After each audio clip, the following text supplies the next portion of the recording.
تبارك الذي بيده الملك وهو على كل شيء قدير الذي خلق الموت والحياة. إن الحمد لله نحمده ونستعينه ونستغفره ونعوذ بالله من شرور أنفسنا وسيئات أعمالنا. من يهده الله فلا مضل له ومن يضلل فلا هادي له. وأشهد أن لا إله إلا الله وحده لا شريك له وأشهد أن محمدا عبده ورسوله. يا أيها الناس اتقوا ربكم الذي خلقكم من نفس واحدة وخلق منها زوجها وبث منهما رجالا كثيرا ونساء واتقوا الله الذي تساءلون به والأرحام إن الله كان عليكم رقيبا. يا أيها الذين آمنوا اتقوا الله حق تقاته ولا تموتن إلا وأنتم مسلمون. يا أيها الذين آمنوا اتقوا الله وقولوا قولا سديدا يصلح لكم أعمالكم ويغفر لكم ذنوبكم ومن يطع الله ورسوله فقد فاز فوزا عظيما. أما بعد فإن أصدق الحديث كتاب الله وخير الحديث هدي محمد صلى الله عليه وسلم وشر الأمور محدثاتها وكل محدثة بدعة وكل بدعة ضلالة وكل ضلالة في النار. கண்ணியம் மிகுந்த எல்லாம் வல்ல அல்லாஹ்வின் நல்லடியார்களே, அல்லாஹ்வின் அன்பும் அருளும் நம்மையெல்லாம் நல்வழிப்படுத்த வந்த நபிகள் நாயகம் ஸல்லல்லாஹு அலைஹி வஸல்லம் அன்னவர்கள் மீதும் அன்னாரின் மனிதன்று வாழ்ந்த உத்தம சத்திய சஹாபாக்கள், சஹாபிய பெண்கள், தாபிகள், தபா தாபிகள், ஏகத்துவ கொள்கையை உலகெங்கும் எடுத்து வைத்த நன்மக்கள் நம் அனைவரும் மீதும் எந்தெல்லும் விஜயோட்டமாக. கண்ணியத்துக்குரிய அல்லாஹ்வின் நல்லடியார்களே, அல்லாஹ் ரப்பல் ஆலமீன் இந்த உலகத்தில் மனிதர்களுக்கு எண்ணற்ற அருள்கொடைகளை வழங்கி இருக்கின்றான். இறைவனால் வழங்கப்பட்ட அருள்கொடைகளை யாராலும் எண்ண இயலாது என்பதாகவும் அல்லாஹ் ரப்பல் ஆலமீன் தன்னுடைய திருமறை குர்ஆனில் குறிப்பிடுகின்ற பொழுது வயின் தஅது நிஅமத்தல்லாஹி லா துஹ்ஸூஹா, இறைவனுடைய அருள்கொடைகளை நீங்கள் கணக்கிட நேரிட்டால் உங்களுக்கு கணக்கிட முடியாது என்பதாகவும் அல்லாஹ் ரப்பல் ஆலமீன் எடுத்து வைக்கின்றார். கணக்கிட முடியாத இறைவனுடைய அருள்கொடைகளில் மிக உன்னதமான, மிக பாக்கியமான, கிடைப்பதற்கு அரிதான மிகப்பெரிய பேரருள் என்று ஒன்று இருக்கிறது என்று சொன்னால், மனித வாழ்க்கையில் அல்லாஹ் ரப்பல் ஆலமீன் ஒரு மனிதனுக்கு வழங்கக்கூடிய இஸ்லாம் என்கின்ற வாழ்வியல் வழிகாட்டல், தௌஹீத் என்கின்ற ஓரிரை கொள்கை, இந்த அருள்கொடைக்கு நிகரான எந்த ஒரு அருள்கொடையும் அல்லாஹ் ரப்பல் ஆலமீன் இந்த உலகத்தில் மனிதர்களுக்கு வழங்கி இருக்கிறான் என்று நாம் சொல்ல இயலாது. அந்த அளவிற்கு விலைமதிக்க முடியாத உன்னதமான அருள்கொடை தான் இஸ்லாம் என்று சொல்லக்கூடிய வாழ்க்கை நெறி. அந்த வாழ்க்கை நெறியை அல்லாஹ் ரப்பல் ஆலமீன் தான் யாருக்கு நாடுகிறாரோ அவர்களுக்கு தான் வழங்குவதாக திருமறை குர்ஆன் சொல்லி காட்டுகிறது. எந்த மனிதனுடைய அறிவை வைத்தோ, அவருடைய கல்வியை வைத்தோ, அவருடைய தகுதியை வைத்தோ அல்லாஹ் ரப்பல் ஆலமீன் வழங்குவதில்லை. அவன் யாருக்கு வழங்க வேண்டும் என்று நினைக்கின்றானோ அவருக்கு வழங்குகிறான். நம்முடைய அறிவுக்கு அப்பாற்பட்டது இறைவனுடைய ஏகத்துவ கொள்கை என்பது. நாம் சிந்தித்து பார்த்தால், சாதாரணமாக நம்முடைய அறிவை கொண்டு சிந்தித்து பார்த்தால், இந்த உலகத்தில் எத்தனையோ அறிவாளிகள், கல்விமான்கள், பகுத்தறிவாளர்கள் என்று தங்களை சொல்லிக் கொள்ளக்கூடியவர்கள், அறிவியலாளர்கள், கண்டுபிடிப்பாளர்கள் என்று உலகம் போற்றக்கூடிய எத்தனையோ விஞ்ஞானிகள் எல்லாம் இருக்கின்றார்கள்.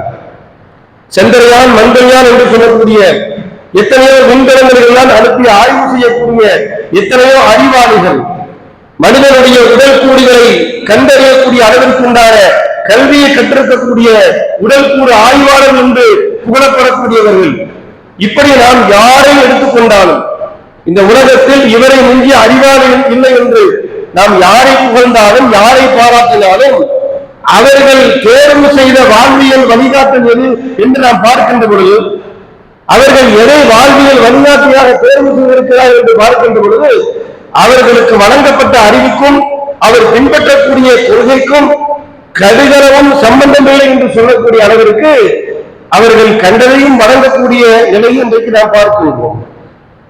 அதே போன்று இந்த உலகத்தில் ஏகத்துவ கொள்கையை சொல்வதற்காக இறைவனால் தேர்வு செய்யப்பட்ட எத்தனையோ நபிமார்கள், இறையற்ற வாழ்வதற்கு முன்னோடி என்று பாராட்டை பெற்ற நபிமார்களும் அவர்களுடைய குடும்பத்தில் உள்ள எத்தனையோ ஏகத்துவத்தை ஏற்றுக்கொண்ட இறையற்றவான்களுடைய அவர்களுடைய பாரம்பரியத்தை நாம் எடுத்துக்கொண்டோம்னு சொன்னா அவர்களுக்கு இஸ்லாம் கிடைக்கவில்லை.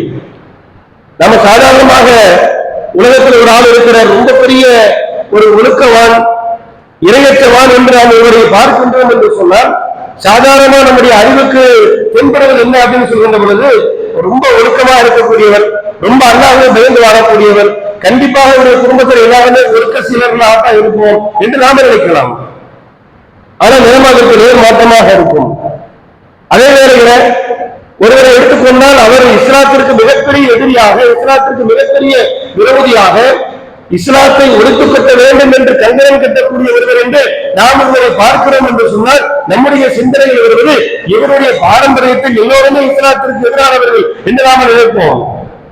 ஆனால் நிலைமை இதற்கு நேர் மாற்றமாக இருக்கும். இதற்கு சிறந்த எடுத்துக்காட்டாக இஸ்லாமிய வாழ்க்கையில எண்ணற்ற பாடங்களை அல்லாஹ் ரப்பல் ஆலமீன் நமக்கு புகட்டுகிறான். இதை நாம் குறிப்பிடுவதற்கான காரணம் என்ன என்று சொன்னால், ஒரு மனிதருக்கு இறைவன் இஸ்லாத்தை கொடுப்பது சாதாரண எந்த மனிதனுடைய சிந்தனையும் அதை நாம நினைத்து பார்க்க முடியாத, சிந்தித்து பார்க்க முடியாத அளவிற்கு உண்டானது. அவன் யாருக்கு விரும்புகிறானோ, அவன் யாருக்கு நாடுகிறானோ அவனுக்குத்தான் இஸ்லாம் கிடைக்கும். சூரத்து தஹ்ரீம் என்கின்ற அத்தியாயத்தை எடுத்து பாருங்கள்.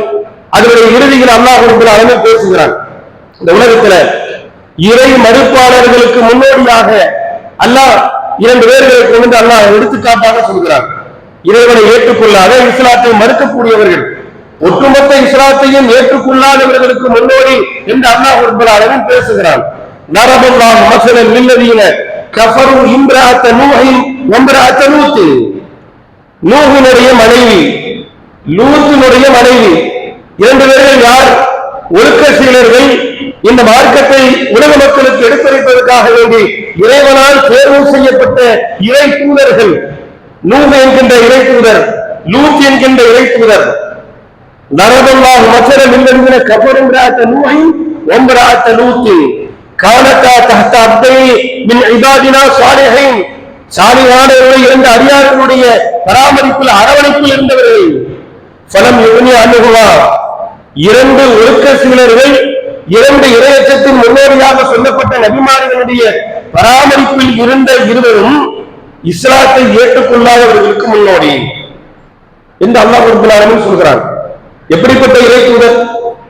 தன்னுடைய வாழ்நாள் முழுக்க ஏகத்துவத்தை உலக மக்களுக்கு எடுத்துரைப்பதாகவே அதற்காகவே அர்ப்பணித்தவர். 1050 ஆண்டு காலம் இந்த ஏகத்துவ பிரச்சாரத்தை முன்னெடுத்தவர்.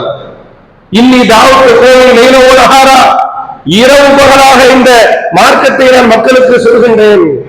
நான் எப்பொழுதெல்லாம் அவருக்கு இஸ்லாத்தின்பால் அழைத்து விடுகின்றேனோ, எப்பொழுதெல்லாம் அவர்களை அழைத்து நான் மார்க்க பிரச்சாரம் செய்கின்றேனோ, ஃபலம் யஸிதுஹும் இல்லா ஃபிராரா, அவர்கள் என்னிலிருந்து விரண்டோடுகிறார்கள். என்னை பார்த்தால் விரண்டோடுகிறார்கள், என் உபதேசத்தை கேட்டால் விரண்டோடுகிறார்கள். என்னுடைய செய்தி எதுவும் அவருடைய காதில் விழுந்துவிடக் கூடாது என்பதற்காக தங்களுடைய ஆடைகளால் காதை கெட்டிக் கொள்கிறார்கள் என்று அவர் அல்லாஹ்விடத்திலே வருத்தப்பட்டு சொன்ன செய்தியை திருமறை குர்ஆன் நமக்கு சொல்லி காட்டுகிறது. அப்படிப்பட்ட ஏகத்துவத்திற்காகவே தன்னுடைய வாழ்நாளை அர்ப்பணித்த ஒரு இறை தூதர் நூஹ் அலைஹிஸ்ஸலாம் அவர்களுடைய மனைவி, அவர்களுடைய மகன் இஸ்லாத்தை ஏற்றுக்கொள்ளவில்லை. லூத் அலைஹிஸ்ஸலாம் அவர்களுக்கு இஸ்லாத்தை ஏற்றுக்கொள்ளவில்லை. அவர்களுடைய பிள்ளைகளுக்கு, மனைவிக்கு அல்லாஹ் இஸ்லாத்தை கொடுக்கவில்லை என்று அல்லாஹ் சொல்லி காட்டுகிறாங்க. அதே வேளையில் இறை நம்பிக்கையாளர்களுக்கு முன்னோடி என்று அல்லாஹ் திருமறை குர்ஆனில் ஒரு பெண்மணியை சொல்கின்றான். ஒட்டுமொத்த இறை நம்பிக்கையாளர்களுக்கு முன்னோடி. நரபல்லாஹு மஸலன் லில்லதீன ஆமனு இம்ராஅத ஃபிரௌன், இஸ்லாத்தின் மிகப்பெரிய எதிரியாக திகழ்ந்த, கடவுளுக்கெல்லாம் மிகப்பெரிய கடவுள் நான்தான் என்று திகழ்ந்த, தன்னுடைய ஆட்சியின் கீழ் என்னுடைய பாதங்களுக்கு கீழ் நதி ஓடுகிறது என்று ஆணவமாக பெருமையாக பேசிய, இந்த உலகத்தில் தான் ஆளக்கூடிய இந்த நாட்டில் நான் தான் கடவுள் என்று பேசிய அவன் தன் ஆட்சிக்கு பங்கு கொண்டு விடக்கூடாது என்பதற்காக வேண்டி எத்தனையோ உயிர்களை கொண்டு கொலை செய்தவன்.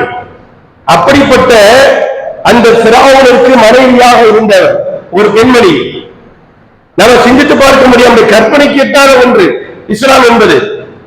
அல்லாஹ் சொல்லி காட்டுகிறார். நரபல்லாஹு மஸலன் லில்லதீன ஆமனு இம்ராஅத ஃபிரௌன், ஃபிரௌனுடைய மனைவி ஒட்டுமொத்த இறை நம்பிக்கையாளர்களுக்கு முன்னோடி, ஒரு மிகப்பெரிய நீண்ட வரலாற்றுக்கு சொந்தக்காரர் அல்ல அந்த பெண்மணி. அவர்களை பற்றி சொல்லக்கூடிய செய்தி திருமறை குர்ஆனில் ரொம்ப வற்புறுக்கமாக சுருக்கமாக, ஃபிரௌனுக்கு மனைவியாக இருந்தால் ஏகத்துவத்தை ஏற்றுக்கொண்டதற்காக மிகப்பெரிய இன்னல்களை, மிகப்பெரிய சித்திரவதை அனுபவித்தால், அந்த சித்திரவதைக்கு எதிராக அல்லாஹ்விடத்திலே கையேந்தினார். இறைவா, எனக்காக ரப்பிபினி இந்த கபைத்தன் ஃபில் ஜன்னா, எனக்கு சுவனத்தில் ஒரு மாளிகையை கட்டு, வனஜ்ஜினி மின் ஃபிரௌன வஅமலி, ஃபிரௌனும் அவருடைய கூட்டத்தார்களும் செய்யக்கூடிய அந்த அட்டூழியத்திலிருந்து, அராஜகத்திலிருந்து என்னை நீ பாதுகாத்து விடு. வனஜ்ஜினி மினல் கௌமில் மாலிமீன், இந்த அநியாயக்கார கூட்டத்திலிருந்து இறைவா என்னை நீ பாதுகாத்து விடு என்று பிரார்த்தனை செய்தார். இப்படி விரல் விட்டு எண்ணக்கூடிய சுருக்கமான வரலாற்றுக்கு சொந்தக்காரர்கள், ஆனால் ஒட்டுமொத்த இறை நம்பிக்கையாளர்களுக்கு முன்னோடி என்று அவர்களுடைய ஈமானை திருமறை குர்ஆன் பாராட்டி பேசுகிறது என்று சொன்னால், யாருக்கு மனைவியாக இருந்தவள்? இஸ்லாத்தை ஒழிக்க வேண்டும் என்று நினைத்துக் கொண்ட, நான் தான் கடவுள் என்று தன்னை பெருமிதமாக பேசியவருக்கு மனைவியாக இருந்த ஒரு பெண் இஸ்லாத்தை ஏற்றுக்கொண்டார் என்பதை தாண்டி உலகத்தில் உள்ள ஒட்டுமொத்த இறை நம்பிக்கையாளர்களுக்கு முன்னோடி என்று இறைவன் தன்னை நிறுத்துகிறார் என்று சொன்னால், இதுவெல்லாம் நமக்கு சொல்லக்கூடிய பாடம். இஸ்லாம் என்பது இறைவன் யாருக்கு நாடுகிறானோ அவர்களுக்குத்தான் கொடுப்பான். இந்த தேசத்துல மிகப்பெரிய, அதாவது சிறுபான்மை இருந்தவர்கள் என்று சொல்லப்படக்கூடிய இடத்தில் இருக்கக்கூடிய இஸ்லாமியர்கள் கல்வியில் மிக பின்தங்கியவர்கள் என்று ராஜேந்திர சச்சார், ரங்கநாத் மிஸ்ரா கமிஷன் போன்ற மத்திய அரசால் நியமிக்கப்பட்ட அந்த கமிஷன் மூலமாக ஆய்வு செய்து கொடுக்கப்பட்ட தீர்ப்பு, இந்த இந்திய தேசத்திலே ஒரு மிகப்பெரிய கல்வி அறிவில் பின்தங்கிய சமூகம் இருக்கிறது என்று சொன்னால் அது இஸ்லாமியர்கள் தான். இந்த அளவிலும் அதான் கொஞ்சம் கொஞ்சம் மாற்றங்கள் ஏற்பட்டுக் கொண்டிருந்தாலும் கூட மற்ற சமூகத்தோடு ஒப்பிடுகின்ற பொழுது கல்வியில் பின்தங்கிய ஒரு சிறுபான்மையின மக்கள் என்று இந்த தேசத்தில் பேசப்படக்கூடிய இந்த நாம் கல்வியில பின்தங்கி இருக்கக்கூடியவர்களுக்கு அல்லாஹ் இஸ்லாத்தை கொடுத்திருக்கலாம். இது நாம் விரும்பி நமக்கு கிடைத்ததல்ல. மிகப்பெரிய தியாகத்தின் பின்னணியில நாம் இஸ்லாத்தை ஏற்றுக்கொண்டும் ஆய்வு செய்து, மிகப்பெரிய ஆய்வு செய்து, பல்வேறு போராட்டத்திற்கு பிறகு நாம் இஸ்லாத்தை ஏற்றுக்கொண்டோமா என்று பார்த்தவில்லை. நம்முடைய முன்னோர்கள் இஸ்லாமியர்கள், நாமும் இஸ்லாமியர்கள். நாம் எதிர்பாராமலே அல்லாஹ் ஒரு மிகப்பெரிய செல்வத்தை, ஒரு மிகப்பெரிய பேர் அற்புதத்தை அல்லாஹ் நமக்கு தந்திருக்கிறான் என்று சொன்னால், இப்படி இஸ்லாத்தை வாழ்க்கை நெறியாக ஏற்று பின்பற்றக்கூடிய நாம் இந்த வாழ்வியலை சரியாக பயன்படுத்துகிறோம். நாம் பெற வேண்டிய பாடம் அதுதான், நாம் பெற வேண்டிய படிப்பினை அதுதான். யாருக்கெல்லாமோ கிடைக்காத, யாருக்கெல்லாமோ கொடுக்காத இந்த தௌஹீத் என்கின்ற சிந்தனை, இஸ்லாம் என்கின்ற மார்க்கத்தை கல்விகளை பின்தங்கி இருக்கக்கூடிய சமூகம் என்று சொல்லப்படக்கூடிய சமூகத்திற்கு அல்லாஹ் வழங்கியிருக்கிறார் என்று சொன்னால், அப்படிப்பட்ட இஸ்லாத்தை நாம் சரியாக கடைபிடிக்கின்றோமா? எப்படிப்பட்ட ஒரு மார்க்கம்? சுய மரியாதையை போதிக்கக்கூடிய மார்க்கம். இந்த இஸ்லாத்தை ஏற்றுக்கொண்டவர்களுக்கு கிடைக்கப்பட்ட நன்மை என்ன என்று நாம் பார்க்க, நாம் சிந்திக்க ஆரம்பித்தால் எண்ணற்ற நன்மைகள், கணக்கிட முடியாத அளவிற்கு இந்த இஸ்லாத்தை நாம் ஏற்றுக்கொண்டதற்காக நமக்கு கிடைத்த நன்மைகள். ஒன்று சுயமரியாதை. எந்த மனிதனுக்கும் அடிமை அல்ல, எவனும் தாழ்ந்தவன் அல்ல, எவனும் பிற்படுத்தப்பட்டவன் அல்ல, யாரும் உயர்ந்தவன் அல்ல, எல்லாம் சமம் என்ற ஒரு சமத்துவத்தை அல்லாஹ் ரப்பல் ஆலமீன் வழங்கியிருக்கிறானே, இது இஸ்லாம் நமக்கு தந்திருக்கக்கூடிய ஒரு மிகப்பெரிய பேரருள். நாம சிந்தித்து பாருங்க, இன்றைக்கு கல்விகளோ இன்னபிற விஷயங்களிலோ உயர்ந்து உலகம் பாராட்டக்கூடிய, உலகம் புகழக்கூடிய எத்தனையோ மனிதர்கள், பிரபலங்கள். ஆனா அவர் தாழ்த்தப்பட்டவர்களாகத்தான் இன்றளவும் மதிக்கப்படுகிறார்கள். இப்படி அவருக்கு கிடைக்கப்படக்கூடிய அந்த இறைநிலைக்கான பின்னணி என்ன? அவன் பின்பற்றக்கூடிய கடவுள் நம்பிக்கை. சமீபத்தில் உள்ள செய்தி நமக்கெல்லாம் தெரியும். இந்தியாவில் உள்ள ஒரு பிரபல ஒரு இசை அமைப்பாளர் ஒரு வணக்க தலத்திற்கு, அவர் நம்பக்கூடிய ஒரு கடவுள் வணக்க வழிபாட்டு தலத்திற்கு செல்கிறார். குறிப்பிட்ட இடம் தாண்டி உள்ளே செல்ல முடியவில்லை, வெளியே நிப்பாட்டுகிறாங்க. என்னதான் உலக புகழ் பெற்றிருந்தாலும் கூட, இந்த தேசத்துல ஒரு பேரை சொன்னா எல்லாருக்குமே தெரியும் என்ற அளவிற்கு உண்டான ஒரு மிகப்பெரிய மதிப்பை பெற்றிருந்தாலும் கூட, ஆனால் வழிபாட்டு தலத்தில் அவருக்கு கிடைக்கக்கூடிய மரியாதை பாருங்க, குறிப்பிட்ட இடத்தை தாண்டி உள்ளே செல்ல முடியவில்லை. இஸ்லாம் நம்மை அப்படி வைத்திருக்கிறதா?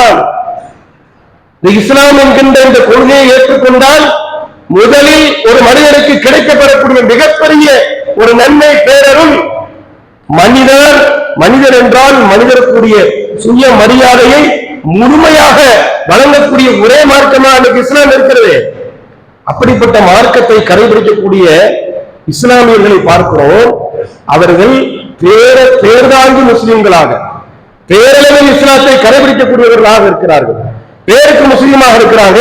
இவர்களுடைய கொள்கை, கோட்பாடுகள், செயல்பாடுகள், நடைமுறைகள் முழுக்க முழுக்க இஸ்லாத்திற்கு எதிராக பிறமத கலாச்சாரத்தை முழுமையாக தங்களுடைய வாழ்க்கையை கடைபிடிக்கக்கூடிய ஒரு நிலை இன்றைக்கு இஸ்லாம் என்று பார்க்க முடியும். இன்றைக்கு இஸ்லாத்திற்கு ஒரு கெட்ட பெயர், ஒரு அவப்பெயர் கிடைக்கிறது என்று சொன்னால் அது இஸ்லாமியர்களால் தான் என்று சொன்னால் அது மிக இல்லை. இஸ்லாத்தை ஏற்றுக்கொள்ளாத பலர்கள் நம்முடைய கொள்கை, நம்முடைய சித்தாந்தத்தை அவர்கள் இஸ்லாத்திலிருந்து பார்ப்பதில்லை. குர்ஆனை எடுத்து இஸ்லாம் என்ன சொல்கிறது என்று பார்ப்பதில்லை. நபிமொழிகளை எடுத்து இஸ்லாம் என்ன சொல்கிறது என்று பார்ப்பதில்லை. இஸ்லாமியர்களை பார்க்கிறார்கள். இஸ்லாமியர்களை பார்த்துத்தான் இஸ்லாத்தை தீர்மானிக்கின்றார்கள். அப்படியானால் இன்றைக்கு பல்வேறு இஸ்லாமியர்களுடைய செயல்பாட்டை இஸ்லாம் அல்லாதவர்கள் பார்க்கின்ற பொழுது அவர்கள் எந்த கடவுள் நம்பிக்கையில் இருக்கிறார்களோ அதற்கும் இஸ்லாமியர்கள் என்று தங்களை சொல்லிக் கொள்ளக்கூடியவர்களுடைய செயல்பாட்டிற்கும் எந்த ஒரு வித்தியாசமும் இல்லை என்று நினைக்கக்கூடிய அளவிற்கு இன்றைக்கு தனி மனித வழிபாடுகள், கபர் வழிபாடுகள், தர்காக்கள், தரீக்காக்கள் என்ற பெயரால் நடக்கக்கூடிய அனாச்சாரங்கள் நாகூர் எடுத்து பாருங்க. அங்க நடக்கக்கூடிய அனாச்சாரம் அதற்கும் இஸ்லாத்திற்கும் ஏதேனும் கடுகளவு தொடர்பு இருக்கிறதா? ஆனால் பல்வேறு இஸ்லாமியர்கள் போய் நிற்கிறாங்க. தன் முஸ்லிம் சொல்லிக் கொள்ளக்கூடியவன் இன்றளவிலும் கூட தரையில கப்பல் ஓட்டக்கூடிய ஒரு மூட நம்பிக்கை நடந்து கொண்டிருக்கிறது. இது ஒரு இஸ்லாமியன் செய்கிறார் என்று சொன்னால் அவருடைய வாழ்க்கையில இந்த இஸ்லாத்தை பெற்றதனால் எந்த ஒரு நன்மையும் உலகத்திலும் இல்லை. அவரால் இஸ்லாத்தை ஏற்றுக்கொள்ளாதவனுக்கு எந்த ஒரு பாடமும் இல்லை. தனக்கு கிடைத்த இஸ்லாத்தை சரியான முறையில் கடைபிடிக்காததால் நாளை மறுமையில ஒரு மிகப்பெரிய இழிவையும், நாளை மறுமையில் மிகப்பெரிய கைசேதத்தையும் அடையக்கூடிய ஒரு நிலை ஏற்படுகிறது. பார்க்கிறோம் இல்லையா? கங்கை குண்டான்னு சொல்லக்கூடிய ஒரு ஊர் தர்காவுல பால்குடம் தலையில ஏந்திக்கிட்டு போறான். பால்குடம் ஏந்தி வழிபடக்கூடிய அந்த வழிபாட்டுக்கு இஸ்லாத்திற்கு மிக தொடர்பு இருக்கிறதா? இதை பார்க்கக்கூடிய ஒரு மாற்று மதத்தவன் இஸ்லாத்தை நினைப்பான். பால்குடம் ஏந்திட்டு போறான், அவனை தூக்கி 4 பேர் அவனை தாங்கிட்டு போறாங்க. இந்த கலாச்சாரம் நடக்குது. நாகூர்ல கலாச்சாரம் நடக்குது.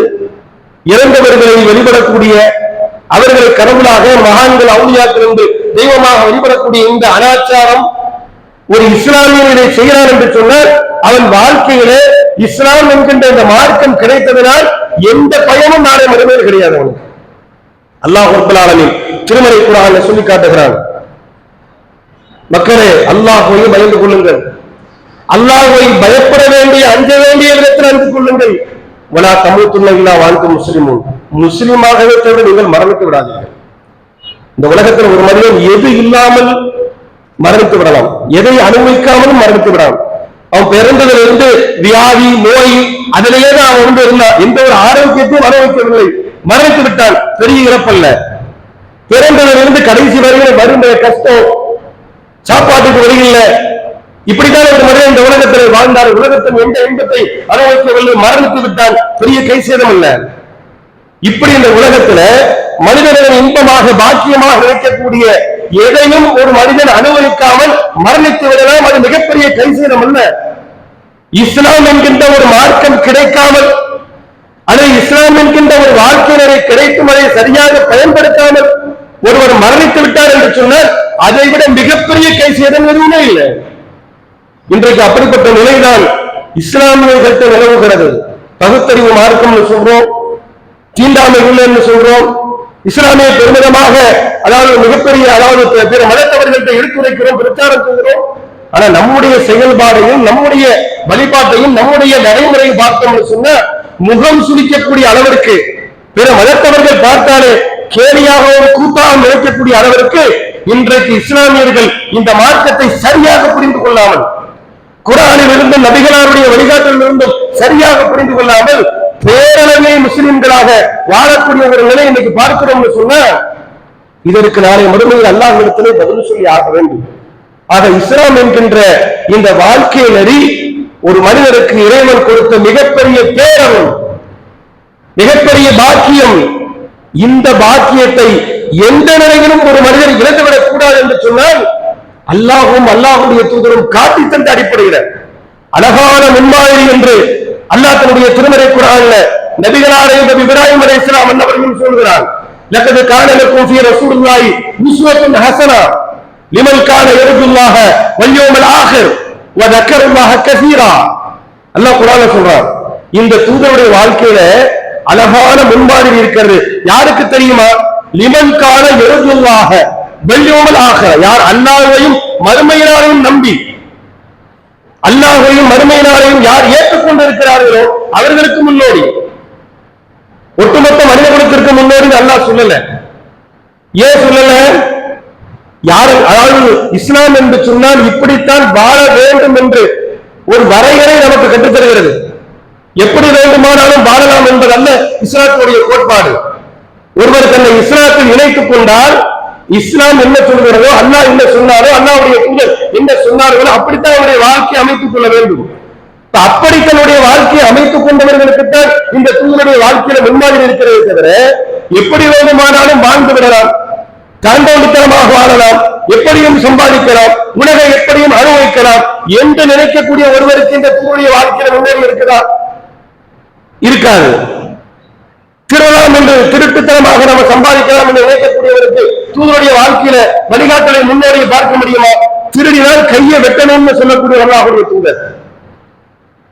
ஒழுக்கக்கேடா ஒருத்தன் உலகத்துல வாழ்றான், விபச்சாரம் செய்கிறான், அதை ஆதரிக்கிற, அது தப்பாக நினைக்கல, இவன் வாழ்க்கையில முன்னேறி சொல்ல முடியுமா?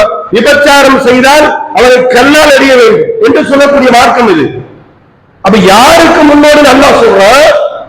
யார் அல்லாஹ்வுடைய தூதரை தூதர் என்று ஏற்றுக்கொண்டார்களோ, மறுமை என்று ஒரு வாழ்க்கை இருக்கிறது என்று யார் நம்பினார்களோ அவர்களுக்கு முன்னோடி என்று இந்த இறை தூதரை இறை நம்பிக்கையாளர்களுக்கு முன்னோடின்னு சொல்றாரு. அப்படிப்பட்ட முன்மாதிரி மிக்க இறை தூதருடைய வாழ்க்கையினரை நம்ம கடைபிடிக்கிறோமா?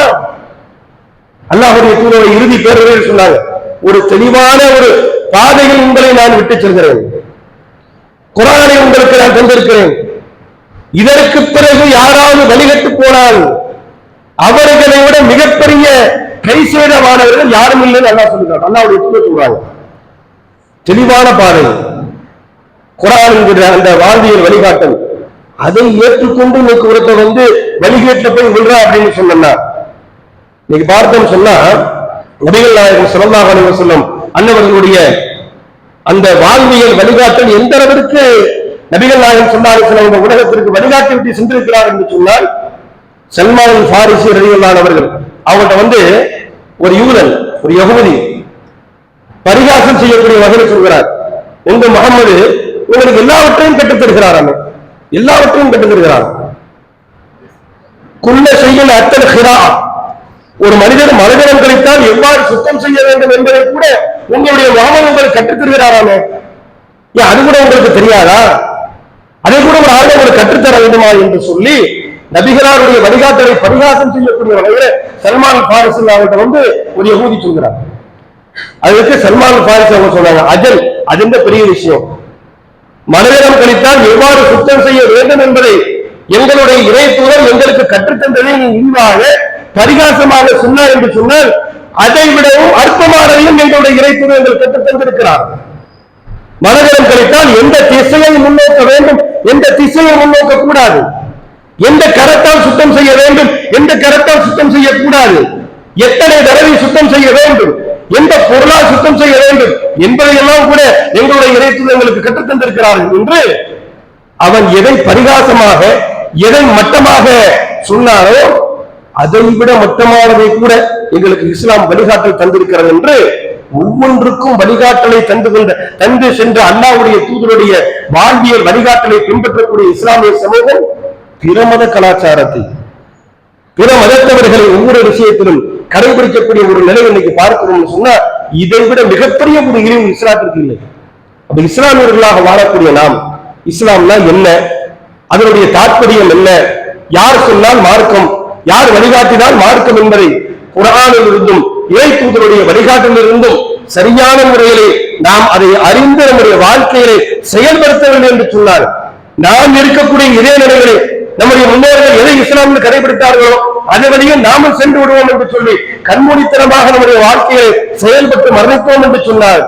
கண்டிப்பாக நமக்கும் இஸ்லாத்தை ஏற்றுக்கொள்ளாதவர்களுக்கும் எந்த வித்தியாசம் நிலை இருக்கின்ற ஒரு மிகப்பெரிய இழிநிலை நாளை மறுமையில் நமக்கு ஏற்படும். அப்படிப்பட்ட நிலையில் இருந்து எல்லாம் வல்ல இறைவன் நம்மை பாதுகாக்க வேண்டும். அல்லாஹ்வும் அல்லாஹ்வுடைய தூதரும் காட்டி தந்த அடிப்படையில இஸ்லாம் என்கின்ற அந்த அழகான வாழ்வியல் வழிகாட்டலை முழுமையாக நம்முடைய வாழ்க்கையை கடைபிடித்து வாழ்ந்து மரணிக்க வேண்டும். அப்படிப்பட்ட நன்மக்களாக இறைவன் உங்களை நம்மை கருதுபடியோராக வாகிறது.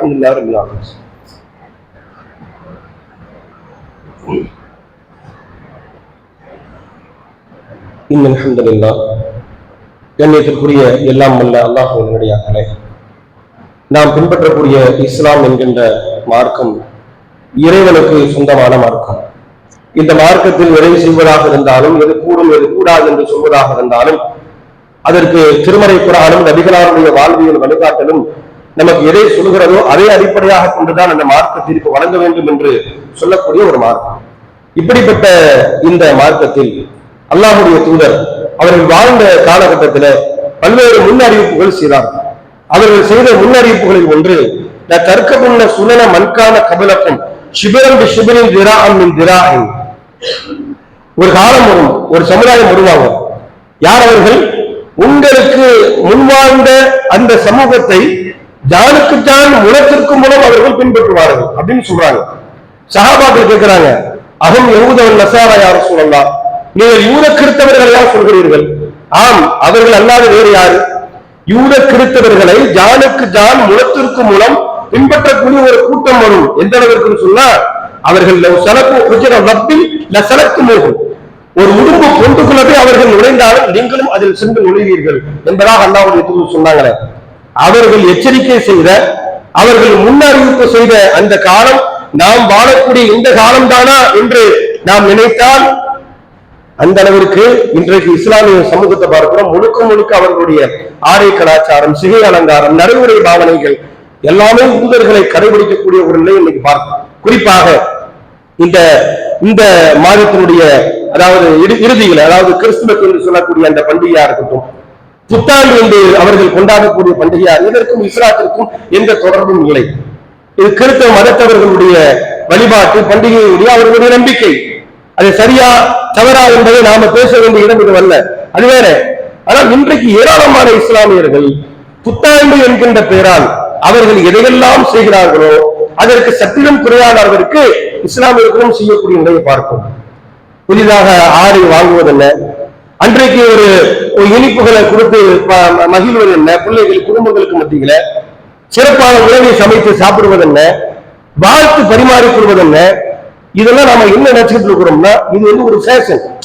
இந்த உலகத்துல தவிர்க்க முடியாத ஒன்று, எல்லாருமே செய்யக்கூடிய ஒன்று என்ற ஒரு நிலையில் இன்றைக்கு மாறிவிட்டது. இஸ்லாம்ங்கிறது கண்டிப்பா ஒரு முஸ்லீம் எப்படி இருக்கும்னா அல்லாஹ் குர்ஆன்ல சொல்றான், இத்தகூனு சுஹதாக அலன்னாஸ், நீங்கள் உலக மக்களுக்கு முன்னோடின்றாங்க. வயக்கூன ரசூல் அலைக்கும் ஷஹீதா, இந்த தூதர் உங்களுக்கு முன்னோடி. இந்த தூதரை நீங்கள் முன்னோடியாக கொண்டு செயல்படுகிறீர்கள் என்று சொன்னால் ஒட்டுமொத்த உலக மக்களுக்கும் நீங்கள் முன்னோடி. இஸ்லாத்தை ஏற்றுக்கொள்ளாத எந்த ஒரு மனிதராக இருந்தாலும் அவருடைய ஆடை கலாச்சாரம், அவருடைய சுய அலங்காரம், அவருடைய நடைமுறை பாவனைகள் ஒரு இஸ்லாமியனை போன்று இருக்க வேண்டுமே தவிர எந்த ஒரு இஸ்லாமியரும் பிற மதத்தவருடைய கலாச்சாரத்திற்கு ஆட்பட்டுவிடக் கூடாது என்று சொன்ன மார்க்கம் இஸ்லாமிய மார்க்கம். அப்படிப்பட்ட மார்க்கத்தை பின்பற்றக்கூடியவர்கள் அதெல்லாம் இன்னைக்கு ஒரு ஃபேஷன் மாதிரி, இன்னைக்கு தவிர்க்க முடியாத எல்லாருமே செய்ய வேண்டிய ஒன்று, இது ஒரு பெரிய பாவம் அல்ல, குற்றமல்ல என்கின்ற அளவில் இன்றைக்கு புத்தாண்டை கொண்டாடக்கூடிய, அதுபோன்ற கிறிஸ்தவர்கள் கொண்டாடக்கூடிய பண்டிகைகளை கொண்டாடக்கூடிய ஒரு நிலை இன்னைக்கு இருக்குதுன்னு சொன்னா நபிகள் நாயகம் ஸல்லல்லாஹு அலைஹி வஸல்லம் எச்சரிக்கை செய்கிறார்கள். மன் தஷப்பஹ பிகௌமின் ஃபஹுவ மின்ஹும், யார் பிறமத சமுதாயத்திற்கு ஒப்பாக நடக்கின்றாரோ அவர்களை சார்ந்தவர்கள். இவர் என்னதான் தன்னுடைய பேரை இஸ்லாமியருடைய பேரா வைத்துக் கொண்டாலும், தொழுதாலும், நோன்பு இருந்தாலும், இன்னொரு இஸ்லாத்தினுடைய வழிபாட்டில் ஈடுபட்டாலும் பிற மதத்திற்கு ஒப்பாக எவன் நடக்கின்றானோ அவன் என்னை சார்ந்தவன் அல்ல, அவன் அந்த சமூகத்தை சார்ந்தவர் என்பதாக நபிகள் நாயகம் ஸல்லல்லாஹு அலைஹி வஸல்லம் எச்சரிக்கை செய்கிறார் என்று சொன்னால், இன்றைக்குமே ஒரு இஸ்லாமியன் நமக்கென்று தனியான பாரம்பரியம், நமக்கென்று தனியான தெளிவான கொள்கை கோட்பாடுகள், நடைமுறை கலாச்சாரங்கள் இருக்கிறது. இது அல்லாஹ்வுடைய தூதர் அவர்களுடைய ஒவ்வொரு முறையும் துவக்கத்தில் சொன்னார்கள், வழிகாட்டலில் சிறந்தது, நடைமுறையில் சிறந்தது, கலாச்சாரத்தில் சிறந்தது முகமது ஆகிய என்னுடைய நடைமுறை என்று சொன்னார்களே. அப்படிப்பட்ட நடைமுறையை கடைபிடிக்கக்கூடிய எந்த ஒரு இஸ்லாமியரும் எந்த மதத்தினுடைய பண்டிகையோ எந்த மதத்தினுடைய கலாச்சாரத்தையோ நம்முடைய வாழ்க்கையை நாம் கொண்டு விட்டோம் என்று சொன்னால் இது இஸ்லாத்தை சிதைக்கக்கூடிய, இஸ்லாத்திற்கென்று இருக்கக்கூடிய தனித்துவத்தை கலைக்கக்கூடிய ஒரு மிகப்பெரிய துரோக செயல் என்பதை உணர்ந்து கொண்டு இஸ்லாமும் அல்லாஹும் அல்லாஹுடைய தூதரும் நமக்கு கற்றுத்தந்த மார்க்கத்தை முழுமையாக நம்முடைய வாழ்க்கையிலே செயல்படுத்தி வாழ்ந்து மறைக்கக்கூடிய நன்மக்களாக உள்ள இறைவன் உங்களையும் என்னையுமாக்கி அன்புரிவானாக. வஆகிரு தஅவானா அல்ஹம்துலில்லாஹி ரப்பில் ஆலமீன். அன்பிற்குரிய சகோதரர்களே, இன்ஷா அல்லாஹ் வரக்கூடிய ஞாயிற்றுக்கிழமை திருநெல்வேலி டவுன்ல இருக்கக்கூடிய சோனா திருமண மகால் என்று சொல்லக்கூடிய அந்த மண்டபத்தில் வைத்து இஸ்லாம் ஒரு இனிய மார்க்கம் என்கின்ற, அதாவது பிற மதத்தவர்களை அழைத்து இஸ்லாம் குறித்த அவர்களுடைய சந்தேகத்துக்கு விளக்கம் அளிக்கக்கூடிய, சமய நல்லிணக்கத்தை வலுப்படுத்தக்கூடிய ஒரு நிகழ்ச்சி நம்முடைய ஜமாத்தின் சார்பில் ஏற்பாடு செய்யப்பட்டிருக்கிறது. நமக்கு தெரிந்த பிற மத அன்பர்களை அந்த முக்கியத்துவம் வாய்ந்த அந்த நிகழ்ச்சிக்கு நாம் அழைத்த வேண்டும். உன் மூலமாக அல்லாஹ் ஒருவருக்கு நேர்வழி காட்டினால் இந்த உலகத்துல நீ அதை விட மிகப்பெரிய செல்வம் எதுவும் இல்லை என்பதாக அல்லாஹ்வுடைய தூதர் சொன்னாங்க. அந்த அடிப்படையில நமக்கு தெரிந்த பிற மத அன்பர்களை அந்த நிகழ்ச்சிக்கு அழைத்து வருமாறு உங்களுக்கு அன்போடு கேட்டுக்கொள்ளுடைய உரையை நிறைவு செய்கிறேன்.